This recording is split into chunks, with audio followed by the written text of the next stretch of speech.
बिस्मिल्लाहिर्रहमानिर्रहीम। शुरू अल्लाह के नाम से जो बड़ा मेहरबान नहायत रहम वाला है। अस्सलाम वालेकुम, वेलकम बैक टू आमना और अम्मी की दुनिया। कैसे हैं आप सब? उम्मीद करती हूँ कि आप सब जहाँ होंगे खैरियत से होंगे और अपना ख़याल रख रहे होंगे। जी, तो आज जब मैं ये वॉइस ओवर कर रही हूँ तो हम अल्हम्दुलिल्लाह 22वीं सहरी जो है वो कर चुके हैं। और ये जो ताख़रातें हैं इसमें हमारी जो भी जायज़ हाजात हैं, जो भी हमारी परेशानी है, अल्लाह पाक वो दूर फरमाए। और मेरे जितने भी लोग जो मुझे कहीं से भी देख रहे हैं, उनकी जो भी दिली ख्वाहिश है, जो भी परेशानी है वो दूर फरमाए। और दुनिया में जितने भी लोगों के वालिदैन जो हैं वो हयात हैं, अल्लाह पाक उन्हें लंबी सेहत वाली ज़िंदगी अता फ़रमाए। और जिनके वालिदैन इस दुनिया से जा चुके हैं, अल्लाह पाक उनकी जो है वो मग़फ़िरत फ़रमाए, उनके दर्जात बुलंद फ़रमाए और उन्हें जन्नत में आला मकाम अता फ़रमाए, आमीन। अच्छा, दिल आजकल बहुत ज़्यादा उदास भी है क्योंकि रमज़ान जो है वो अपने अख्ताम को है। और रमज़ान का महीना बहुत ज़्यादा मतलब अच्छा होता है हर लिहाज से, इबादत के लिहाज से भी, रूटीन के लिहाज से भी। और अल्लाह पाक की इतनी रहमतें जो हैं वो हम पे नाजिल हो रही होती हैं कि बस रमज़ान जा रहा है तो दिल जो है ना वो बहुत ज़्यादा उदास है। और अच्छा, मेरे व्लॉग जो हैं वो बहुत ज़्यादा गैप से आ रहे होंगे क्योंकि बस टाइम ही नहीं मिल पा रहा था। बस रमज़ान में मसरूफ़ियत ही इस तरह की है। तो अ, यही होता है कि स्कूल जाते हैं और स्कूल से घर आती हूँ, फिर ज़ोहर का टाइम हो जाता है, फिर उसके बाद कुरान शरीफ की तिलावत करती हूँ तो रोज़े की इफ्तारी का टाइम हो जाता है। तो बहुत मुश्किल होता है कि साथ साथ वीडियो बनाना। तो वैसे तो अब स्कूल के जो है वो ऑफ़ हो गए हैं। 16 तारीख से हमारी छुट्टियाँ हो जाएंगी। पंजाब साइड में छुट्टियाँ हो चुकी हैं अब। अच्छा, आज संडे का दिन था तो अम्मी का अचानक से ही प्रोग्राम बना, ये भी कोई 2 ढाई के करीब के, आज सिस्टर का और आंटी का रोज़ा खुलवाया जाए। तो फिर वो जल्दी जल्दी हमने सारी ये चीज़ें अरेंज की, मतलब जो भी घर में था उसे अरेंज किया। वैसे तो हमने कहा था कि रमज़ान में रोज़े ना खुलवाएं क्योंकि हर एक की अपनी रूटीन होती है, हर एक का अपना स्केजुअल बना हुआ होता है। तो बस ज़्यादा कुछ नहीं किया था। सिस्टर ने कहा था कि वो फ्रूट चाट और पकोड़े का बैटर ले आएंगी और आंटी ने कहा कि वो आके कढ़ाई बना देंगी।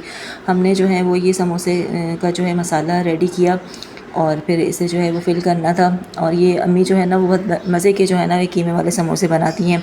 जो मतलब कीमा नहीं भी खाता, जो नहीं भी पसंद होता ना, तो बाहर के तो वैसे हम नहीं खाते, लेकिन घर के बने हुए हम ये समोसे ज़रूर ट्राई करते हैं क्योंकि ये बहुत ज़्यादा मज़े के बनते हैं। अच्छा, फिर ये था कि वक्त कम था और ना काम बहुत ज़्यादा था। तो और वैसे भी गैस जो है वो 3 बजे के बाद आती है तो उससे पहले कोई काम हो ही नहीं सकता, बस सिर्फ कटिंग वगैरह का काम हो सकता है। तो सारा काम जो है ना वो फिर एक साथ जमा हो जाता है क्योंकि गैस नहीं होती। अच्छा, अब तो इतने समोसे, पकोड़े और ये रोल खा लिए कि अब बोर हो चुके हैं इन चीज़ों से। लेकिन ये होता है कि अगर दस्तरख़्वान पे ये ना हो तो फिर फ्रूट तो खाली किसी के हलक से नीचे उतरता ही नहीं है, स्पेशली हमारे घर में तो यहाँ हमारी भाभी जो हैं वो चटनी पीस रही थी और ये सारा मैस क्रिएट हुआ हुआ था। बस जल्दी जल्दी में यही होता है कि आपने ना काम करना होता है ताकि हम अफ्तार से थोड़ी देर पहले, 10-15 मिनट पहले ही दस्तरख़्वान पर आ जाएँ। तो भाभी जो है वो हमारी चटनी बहुत अच्छी बनाती हैं। उस दिन भी इनकी चटनी सब ने बहुत पसंद की थी, तो आजकल चटनी जो है वो भाभी ही बना रही हैं। और ये समोसों का जो है मसाला ठंडा करने के लिए रख दिया था ताकि जब ये ठंडा हो जाए तो फिर हम जो है ना इसको फिल कर लें। पालक के पत्ते अलग करके रख दिए थे और मिर्चियों की मैंने जो है वो डंडियाँ वगैरह उतार के रख दी थी।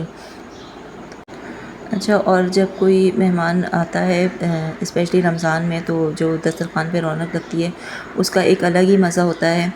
अच्छा, पूरा दिन जो है ना वो टाइम बहुत स्लोली गुजरे, लेकिन 4 बजे के टाइम जो है ना वो टाइम ऐसे भागता है ना 4 बजे के बाद, कि बस ऐसे लगता है कि वक्त को जो है ना पल लग गए। और पूरा दिन जो है वो इंसान इतना मसरूफ़ नहीं होता क्योंकि हमारी गैस ही 3 बजे के बाद आती है, तो कोई भी काम उससे पहले हो ही नहीं सकता है। गैस की वजह से हम बैठे हुए होते हैं। तो अम्मी कह रही थी कि कढ़ाई के लिए मिर्चें नहीं हैं तो यही वाली मिर्चें डाल देंगी, और ये अम्मी ने धनिया और पुदीना फैला दिया था ताकि ये खुश्क हो जाए। पुदीना था क्योंकि इससे अच्छी खुशबू आती है समोसों में। और इसका ना पानी पूरी तरह ड्राई हो जाना चाहिए पुदीने का, क्योंकि इससे फिर जो है ना समोसे फिर जो उनकी पट्टियाँ होती हैं वो मतलब फट जाती हैं और जो मटेरियल होता है वो बाहर आ जाता है। तो बिल्कुल इसमें खुश्क करना होता है आपने कीमे को भी। और प्याज तो अम्मी बिल्कुल जब नीचे उतारती हैं ना कीमे को तो तब डालती हैं। तो हमने दही फुल्कियाँ भी बनाई थी, तो उसके लिए मैंने ये दही फुल्कियाँ निकाल ली थी और फिर पानी गर्म करके उसमें ये डाल दिया था। तो ये दही फुल्कियाँ बहुत अच्छी बनी थी। आंटी जो है ना वो इसका मसाला घर में ही बनाती हैं, तो इसका सारा जो टेस्ट होता है ना वो मसाले की वजह से होता है, जो इसका मसाला होता है। तो ये आंटी दही फुल्कियाँ बना रही थी और मैंने जो है वो बनाना शेक बना लिया था। साथ साथ हमारी जो है वो चिकन कढ़ाई भी रेडी हो रही थी। और ये देखें, ये भाप की वजह से जो है ना वो सही नज़र नहीं आ रहा था। अच्छा, अब लास्ट जो है वो अशरा है और उसमें ज़्यादातर लोगों का यही होगा कि शॉपिंग जिनकी रह गई है वो कोशिश करेंगे कि जल्दी जल्दी हमारी शॉपिंग हो जाए। और आखिरी अशरे में जो है वो बाज़ार की रौनकें भी बढ़ जाती हैं, बहुत ज़्यादा रश हो जाता है। वैसे हमारी कोशिश तो यही होती है कि हम रमज़ान से पहले ही शॉपिंग कर लें, और इस दफ़ा तो बस हमने इतनी कोई शॉपिंग नहीं की थी क्योंकि भाई की शादी में हम कर चुके थे। वैसे ही इतनी शॉपिंग तो हमारा कोई इतना ख़ास इरादा नहीं था। मेरे पास तो पिछले साल के जो हैं वो 1-2 सूट रखे हुए हैं जो मैंने पहने नहीं थे क्योंकि सीज़न ऑफ हो चुका था, सर्दियाँ आ गई थी, तो मैंने तो वही कर लिए थे। लेकिन इस दफ़ा आयशा को बड़ी पता नहीं क्या था, असल में इनके हम 2 ड्रेसेस जो हैं वो देकर आए टेलर को, तो उन्होंने कहा कि मैं एक ही सियूँगा क्योंकि हमारे पास इतना टाइम नहीं है, लाइट्स वगैरह बहुत जाती हैं, बहुत परेशान किया हुआ है। तो अब उन्हें क्या कहें, वैसे तो हम पूरा साल उन्हीं से सिलवाते हैं, लेकिन उनके शुक्रिया कि उन्होंने एक के लिए भी हामी भर ली। तो उसने कहा कि नहीं, मैंने तो 2 ड्रेसेस सिलवाने हैं। तो फिर इसका यही हल हो सकता था कि स्टिच पे ही जाना पड़ा हमें, क्योंकि अनस्टिच लेने का कोई फ़ायदा नहीं था। तो फिर हमने कहा कि चलें, अब दर्जी वैसे भी सी के नहीं दे रहा तो स्टिच ही ले लेते हैं।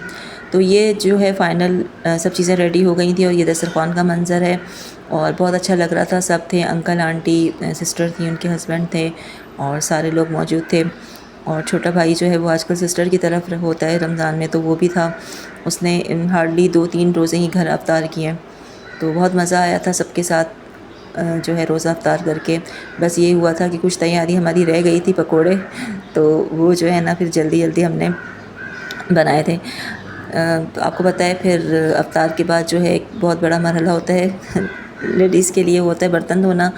तो बर्तन वगैरह धोए और फिर यही मैं आपको बता रही थी कि आयशा ने बहुत ज़्यादा तंग किया हुआ था कि मुझे जो है ना वो ड्रेस लेके देना है आपने, वरना ये इतनी ज़िद करती नहीं है। पता नहीं इस दफ़ा इसको शायद दिल चाह रहा था, तो मैंने कहा ठीक है, वैसे ये इतना कहती नहीं है। इसकी ईदी भी अम्मी पास जमा हो गई थी, तो अम्मी ने कहा कि इसके पैसे भी हैं तो इसको मैं जो है ना वो शॉपिंग करवा देती हूँ। और ये अम्मी कुछ सामान लाई थी। ये पेपर ख़त्म हो गए थे क्योंकि रमज़ान में पेपर का यूज़ भी ज़्यादा हो जाता है। अभी मैं वॉइस ओवर कर रही हूँ तो बड़ा ही कोई सुकून है। बस ये परिंदों की थोड़ी आवाज़ें आ रही हैं क्योंकि फ़जर के बाद का वक्त है और मोस्टली लोग जो हैं वो सारी रात जागते हैं, फिर फ़जर पढ़ के सहरी खा के और फ़जर पढ़ के जो है वो सो जाते हैं। तो बहुत ही सुकून सा जो है ना वो लग रहा है। तो ये वॉइस ओवर करने का बहुत ही अच्छा टाइम है। वैसे अमूमन इन आम दिनों में लोग जो हैं वो स्कूल की तैयारी करते हैं, कुछ लोग जो हैं वो काम पे जाते हैं, तो उस वक्त इतना मतलब सुकून नहीं होता। लेकिन ये रमज़ान है तो बस लोगों की यही होता है कि फ़जर पढ़ें, कुछ लोग कुरान पाक की तिलावत करते हैं, उसके बाद फिर सो जाते हैं। मैं भी जो है वो सो जाती हूँ, लेकिन आज मुझे जो है वो थोड़े मेरे कपड़े प्रेस करने हैं। मैंने कहा चलो कपड़े प्रेस कर लूँ और वॉइस ओवर कर लूँ। ये मैंने खाई थी, एक स्टिक सी हैं ये चॉकलेट, ये बहुत मुझे अच्छी लगी थी, तो मैंने कहा मैं आपसे शेयर करूंगी कि ये बहुत मज़े की हैं। ये गर्मी की वजह से थोड़ी मेल्ट हो गई हैं, इसमें से अंदर से 2 स्टिक निकलती हैं, तो ये बहुत मज़े की होती हैं, तो आप ज़रूर ट्राई कीजिएगा। मुझे ये मेरी एक कोलीग ने दी थी तो मुझे बड़ी पसंद आई थी, तो फिर मैंने कहा कि मैं ये ज़रूर ट्राई करूँगी। तो जैसे कि मैंने आपको बताया कि आयशा की शॉपिंग करने के लिए फिर हम मंडे को जो है वो आफ्टर अफ्तार गए थे हैदरी। पहले हम गए थे डॉल्फिन मॉल, वहाँ से जिलबरी की आउटलेट पे गए, तो वहाँ से सिस्टर को तो कुछ भी पसंद नहीं आया। मैंने 2 ड्रेसेस लिए और बाकी दूसरी सिस्टर ने लिए। इंशाल्लाह उसमें से मैं एक ड्रेस जो है वो जुम्मतुल विदा में वेयर करूँगी। फिर वहाँ हमारी आयशा को कुछ समझ नहीं आया तो हम फिर हैदरी की तरफ गए। वहाँ पर तवक्कल की आउटलेट जो है वो नई जो है वो उसका इफ्तिताह हुआ है। अब तो नहीं है, मेरे ख्याल से रमज़ान से पहले से हो गया था, लेकिन मेरा जाना नहीं हुआ था। सिस्टर गई थी तो उन्होंने कहा काफ़ी अच्छी वैरायटी आई हुई है, तो वहाँ से फिर जो है फ़ाइनली नया आपको एक ड्रेस अच्छा लगा। तो बस आज की वीडियो यहीं तक की थी। अगर वीडियो अच्छी लगी हो तो लाइक करें, शेयर करें, कमेंट करें और चैनल को सब्सक्राइब करना ना भूलिएगा। अपना बहुत ज़्यादा ख्याल रखिएगा। अल्लाह हाफ़िज़।